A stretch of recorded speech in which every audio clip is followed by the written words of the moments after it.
Hello students, आज की इस वीडियो में मैं आपको बताऊंगी कि इकोनोमेट्रिक्स का इम्पोर्टेंस क्या है।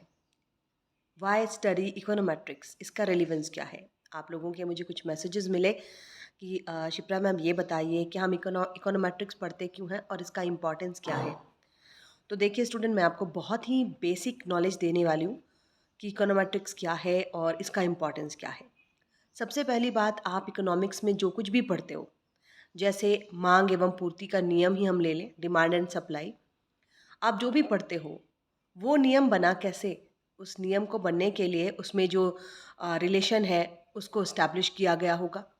मांग का नियम जो आप पढ़ते हो कि किसी वस्तु की मांग बहुत सारी चीज़ों पर निर्भर करती है ना। उसकी कीमत पर निर्भर करती है, इनकम पर निर्भर करती है। तो ये रिलेशन इस्टेब्लिश कैसे किया गया? ये इस्टेब्लिश किया गया इकोनोमेट्रिक्स के द्वारा, राइट। तो इकोनोमेट्रिक्स में आप जो पढ़ते हो वो है टेस्टिंग। और हम टेस्टिंग कैसे करते हैं? देखिए, सबसे पहले आप अर्थशास्त्र में आपने एक थियरी पढ़ी है ना। सिंपल सी आप कोई भी थियरी अर्थशास्त्र में पढ़ते हो, उस थियरी में आप मैथमेटिक्स ऐड करते हो तो आपका मैथमेटिकल इकोनॉमिक्स का पोर्शन बन जाता है। लेकिन जब हम किसी भी थियरी को पढ़ते हैं तो उसे प्रूव करना पड़ता है।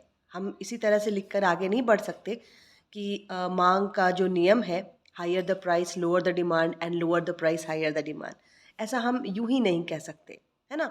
तो ऐसा कहने के लिए हमें कुछ चीज़ों को सत्यापित करना पड़ता है, कुछ चीज़ों की टेस्टिंग करनी पड़ती है, राइट।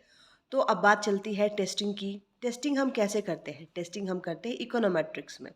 जैसे मैं आपको बता रही हूँ, हम कहते हैं कि वस्तु की मांग उसकी कीमत पर निर्भर करती है, ठीक है। इसको तो हम टेस्ट कर सकते हैं क्योंकि ये मैथमेटिकल रिलेशन है।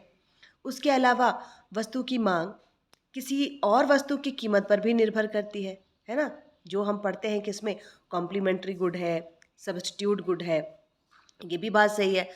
तीसरी चीज़ जो हम उसमें देखते हैं, किसी वस्तु की मांग उसके इनकम पर भी निर्भर करती है, तो ये भी हम माप सकते हैं। लेकिन कुछ ऐसे कारक होते हैं जिनकी माप संभव नहीं है, उनको हम मेज़र नहीं कर सकते। तो ऐसे कारक क्या है स्टूडेंट? जैसे मैं बोलूँ किसी वस्तु की मांग उसके ट्रेडिशन पर निर्भर करती है। ट्रेडिशन, परंपरा, है ना, या फिर टेस्ट, स्वाद। तो ये सारे क्या हैं? इनकी हम माप नहीं कर सकते। तो ये कुछ ऐसे कारक हैं जिनकी हम माप नहीं कर सकते, लेकिन फिर भी वो डिमांड को प्रभावित करते हैं। तो इनको हम क्या कहते हैं? इनको हम कहते हैं वेरिएबल, है ना। ये एरर टर्म बना, इनको एरर टर्म कहा जाता है, यादृच्छिक चर, रैंडम वेरिएबल। ऐसे वेरिएबल जो कि हमारे मांग को प्रभावित करेंगे लेकिन उनको हम माप नहीं सकते। तो जिनकी माप हम अर्थशास्त्र में नहीं कर पाते, मैथमेटिकल इकोनॉमिक्स में नहीं कर पाते, उनकी माप हम करते हैं इकोनोमेट्रिक्स में, राइट। तो देखो, इकोनोमेट्रिक्स का पहला यूज़ क्या हुआ? पहला यूज़ हुआ टेस्टिंग, है ना। किसी भी अर्थशास्त्र के नियम को टेस्ट किया जाता है, उसके आंकड़ों को टेस्ट किया जाता है और तब वो नियम स्थापित होता है, ठीक है। दूसरा इम्पॉर्टेंस क्या है? अब देखो, इकोनोमेट्रिक्स में ये सारी जो हम टेस्टिंग करते हैं, कुछ ऐसे फैक्टर जिनको हम माप नहीं सकते लेकिन हमारी मांग को वो प्रभावित कर रहे हैं। तो ये जानना किसके लिए ज़रूरी होता है कि परंपरा के अनुसार कि हमारी मांग कितनी होगी, स्वाद के अनुसार हमारी मांग कितनी होगी। ये जानना किसके लिए ज़रूरी है स्टूडेंट्स? ये जानना बिजनेसमैन के लिए ज़रूरी है ना। तो जो बड़े बड़े बिजनेसमैन होते हैं जो अपने प्रोडक्ट को मार्केट में बेचते हैं, उन्हें तो पता होना चाहिए कि कौन कौन से वेरिएबल हैं, जो इंडिपेंडेंट वेरिएबल हम कहते हैं, स्वतंत्र कारक। वैसे कौन कौन से वेरिएबल हैं, कौन कौन से कारक हैं जो मेरी वस्तु की मांग को प्रभावित करेंगे, राइट। तो इसमें से उसने एक ले लिया कि भाई ट्रेडिशन, ट्रेडिशन या परंपरा, किसी स्टेट की परंपरा अलग है तो वहाँ का पहनावा भी अलग होता है। तो जहाँ का पहनावा वहाँ प्रचलित है उसकी मांग ज़्यादा होगी, तो वो बिजनेसमैन उस जगह पर वही पोशाक बेचेगा, है ना। अब अगर हम बात कर लें स्वाद की, या हम बात कर लें मौसम की, मौसम की बात करते हैं। जैसे मैं हमेशा एक उदाहरण देती हूँ अपने सारे स्टूडेंट को। एक आइसक्रीम सेलर है जो आइसक्रीम बेचता है, राइट। अब आइसक्रीम सेलर को ये तो पता है कि गर्मी में लोग आइसक्रीम पसंद करेंगे, लेकिन जाड़े में तो नहीं पसंद करेंगे, और अभी कोविड के टाइम में तो बिल्कुल भी पसंद नहीं करेंगे। तो क्या उसको आइसक्रीम फैक्ट्री बंद कर देनी चाहिए? बिल्कुल बंद कर देनी चाहिए, लेकिन वो बंद नहीं करेगा। अब वो क्या करेगा?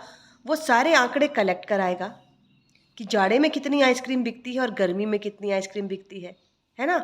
गर्मी में तो अच्छी खासी बिक्री हो जाती है, लेकिन जाड़े की भी बिक्री के आंकड़े वो कलेक्ट करवाएगा।